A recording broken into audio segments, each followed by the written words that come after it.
Welcome to another weekly webinar with Sara Flack, the Education Coordinator at the Child Advocacy Center of the Finger Lakes.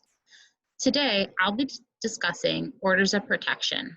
We'll be talking about who qualifies, what court process looks like, how to get an order of protection, and how it might help a victim or survivor of abuse. So first, what is an order of protection? An order of protection is a court order that tells someone what they can and cannot do to another person.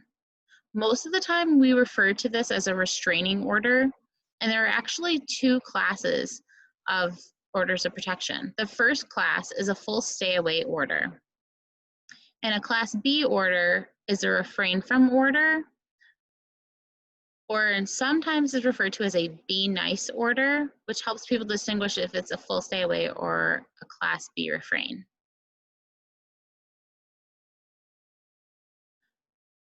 There are two types of orders of protection in terms of what the court process looks like and which court you actually go through to receive your order. So the first one I'm going to talk about is a criminal court order of protection. Now, with a criminal court order of protection, the crime has to be reported to the police.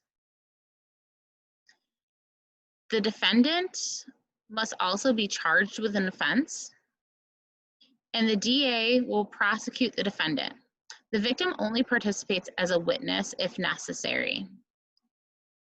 Many times when a domestic violence or child abuse situation occurs and law enforcement is responding to a crime, they can actually request that the judge issue an order of protection without the victim asking for or consenting to that order. Now, a family court order of protection is a little bit different. That's going to entail filing a family offense petition in family court. There must be a specific relationship to the respondent, and there must allege and prove an offense was committed against you and or your children, because you can also request an order of protection on behalf of your minor children.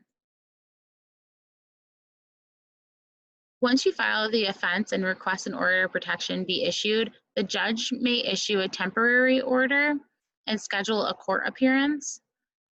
They may also not issue an order at all and decline it, or they could issue an order different from what you requested. And I'll talk a little bit more about what you can request. It's also important to note that you can go to either or both courts. There's no reason that you can't have a family court and a criminal court order of protection. And in a lot of situations, advocates might actually encourage their clients or victims to request a family court order of protection, even though they already were issued a criminal court order. So who actually qualifies? Now, in criminal court, the person who qualifies must have been threatened or harmed by another. They must be a victim of a crime, because remember, this does require some report to law enforcement as well as a charge.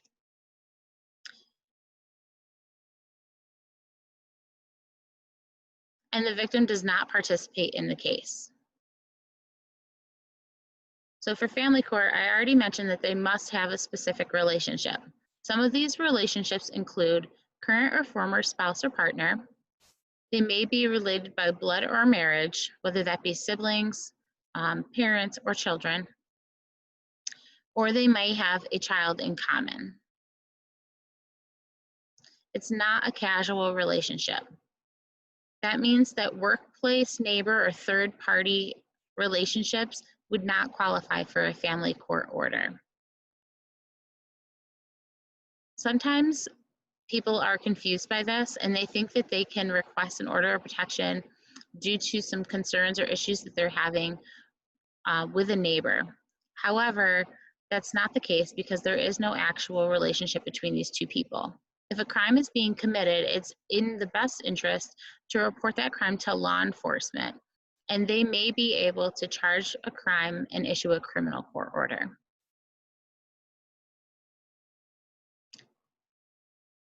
The family court process has a lot more to do with the actual victim, and so I want to really break down what that looks like. During the process of requesting and being issued a family court order of protection, you're going to begin by having a written or online filing process. There are several agencies that will assist you with writing a family court order of protection. Safe Harbors of the Finger Lakes, your county probation office, or a domestic violence liaison through the district attorney's office will all be able to assist clients and victims in the process of filing an order. Recently, the filing process has been moved to an online format. However, at the end of the online format, you still are going to have to submit a hard copy of the order request to the court and have it notarized by the clerk. Once it's written and submitted to the court, it's going to need to be reviewed by the judge. Now, the judge, after reviewing the request and the situation and circumstances surrounding the request, may decide to do one of multiple things. They could actually request for testimony from the petitioner. This means that if you requested that a judge issue an order and they're not positive on all the details or want to hear more from you, they will give you a call and ask you to come into the court personally to talk to the judge about the situation and circumstances surrounding your request before making a final determination. The judge could, upon reading the request, issue a temporary order of protection.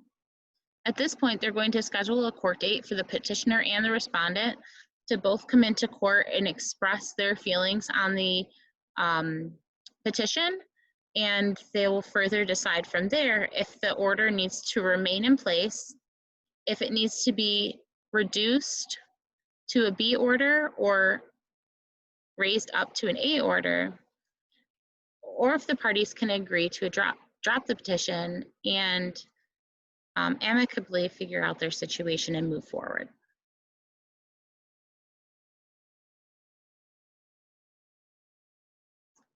I want to talk a little bit more about the online filing process and what that looks like and the information that is included in a petition for an order of protection. Typically, to write an order of protection petition, it takes approximately 1 hour to complete. It starts with basic information about the petitioner, including their address, age, date of birth, height, and gender.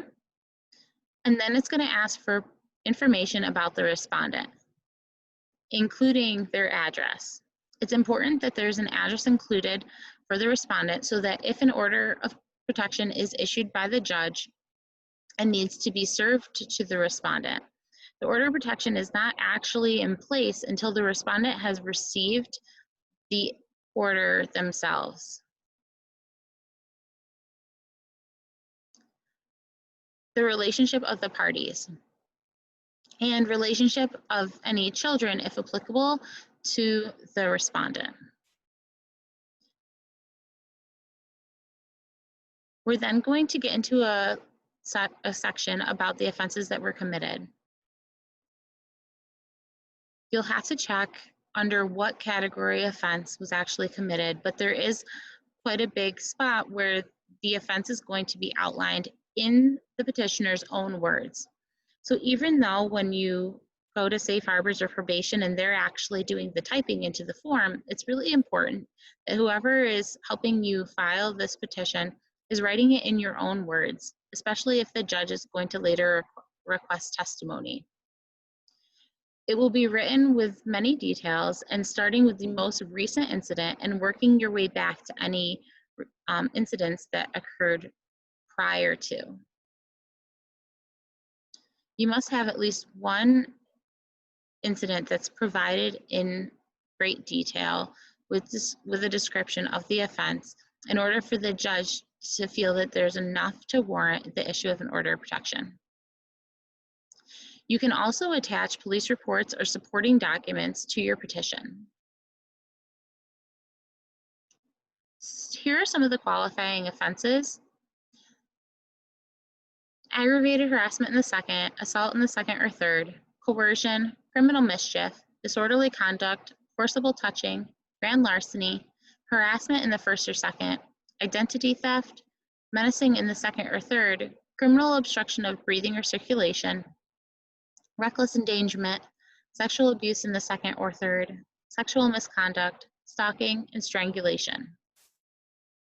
We would not expect for most people in the general public to understand really the definition of these offenses. So it's important that they are working with an advocate from Safe Harbors, probation, or the district attorney's office in order to best determine what their situation would fall under in terms of an offense.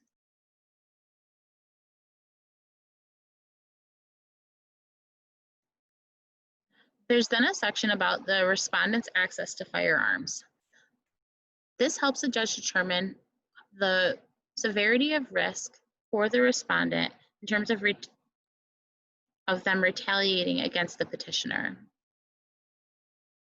If the petitioner feels that the respondent has access to firearms and they have threatened to use them on them before, or that they could possibly use them on them, it's really important for the judge to consider revoking the respondent's access.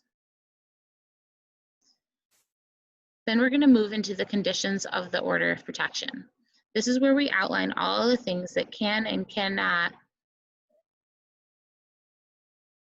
be completed by the respondent once the order of protection is served upon them. When filing the petition, the petitioner has the option to request specific conditions of the order. However, the judge may alter those conditions. If the judge feels that the petitioner is in a great deal of harm's way, they may decide that what is in the best interest of the petitioner and/or their children is to issue a full stay-away order of the respondent. However, if the judge feels the opposite, that there is little risk or that the situation doesn't warrant a full stay-away, even though the petitioner is asking for it, they may reduce and issue a refrain from order instead. Some conditions of the order could include whether the petitioner wants them to fully stay away from them. If that is the case, and they want a full stay-away order, you would need to list the locations of places that the respondent should stay away from, including the petitioner's home, the petitioner's children, so whether they're living at home or they have a daycare or school that needs to be listed, the petitioner's workplace or job. Other conditions include not to menace, harass, assault, or commit any family offenses against the petitioner or petitioner's children, and to not interfere with the care or custody of the children. The petitioner can also request that no communication and no contact through social media, including but not limited to Facebook, Twitter, etc., occurs between the parties. That's to say that the respondent should not try to send them any kinds of emails, phone calls, or text messages. Excluding the respondent from the petitioner's home occurs when the petitioner and respondent already are living together. Whether this is a romantic relationship, a child-parent relationship, or anything other, the petitioner may be able to request that the respondent is escorted out of the home by law enforcement. Another condition they could request is to have no third-party contact. This is to say that the respondent could not ask a mutual friend or a family member to convey messages to the petitioner and vice versa. For example, the respondent could not call their mother-in-law and say, "Tell your daughter I said, ...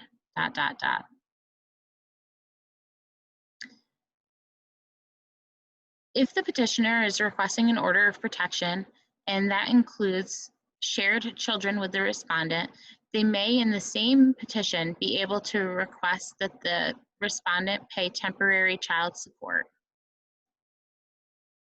As aforementioned, they can request that the respondent surrender their firearms, and they may list other conditions deemed necessary.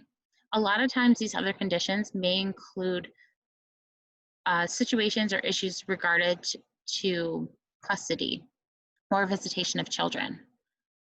One common other condition that I have seen professionally is when parents share custody of a child, they may be requesting a full stay-away order, but they still want the respondent to be able to have contact or communication with their child because they feel that that's in the best interest. So an other condition may be that they list a specific day or time or number of times per week that the respondent can make communications and how they make communications with their children. For example, a petitioner may say that every Wednesday night from 5 to 6 o'clock, it would be acceptable for the respondent to call via telephone and speak with their minor children. Just some additional information I'd like to share with you. The length of an order will be reviewed during an open case. So an order may last anywhere from 6 months up to multiple years. Throughout the case, it will be reviewed by both the judge and anyone else involved with the case. Sometimes when orders are set to expire, a judge will determine that it's in the best interest to make the order last even longer and issue an extension. There's also instances where an order may be changed. Either party, the respondent or petitioner, may request an order be reviewed and altered. The court judge has the ability to change an order from a full stay away to a refrain from, or vice versa, based on the facts of the case. When a petition is initially filed, a judge may rule that a full stay away order is in the best interest, but still schedule a court proceeding. At that date, the parties may have been able to come to a resolution through their attorneys, and the judge may decide that it's better to reduce the order to a refrain from. However, there are some circumstances where perhaps an order of protection was initially given as a refrain from or a be nice order, which is kind of like a warning to the respondent that they need to improve their behavior so not to get into any further situations or to have the order raised to a stay away. Instead of the respondent acting amicably with the petitioner, there may have been subsequent causes of concerns or incidents that are reported at the next court date, in which case the judge may decide to increase the order to a full stay away. Some things to consider when getting an order of protection or when you already have one. There are some limitations. Remember that an order of protection is really still only a piece of paper. In some situations, an order of protection has triggered an abuser to become more abusive, and so it's very important to consider the safety and well-being of those involved. When an abuser is triggered, there may be retaliation efforts. And remember that there are most likely going to be additional court dates in the future. However, there's a lot more benefits, and we really want to make sure that we're weighing both when deciding if we want to formally submit a petition to a family court. Some benefits may be that the order of protection is enough to encourage a reduction in violent behaviors from the respondent. It can be considered a step towards safety. It helps a petitioner set some clear boundaries of what is acceptable and unacceptable behavior for the abuser or the respondent. It also helps connect victims with advocates and services that may be beneficial to them and their children. And perhaps most importantly, a victim gains a voice and control.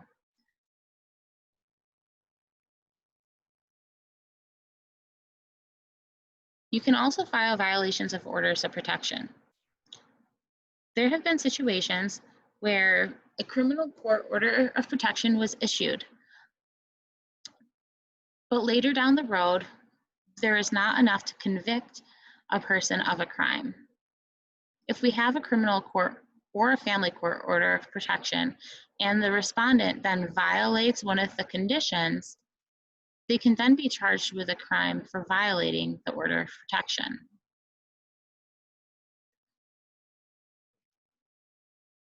If you think that you may qualify and an order of protection would be beneficial for you and/or your children, please consider the following.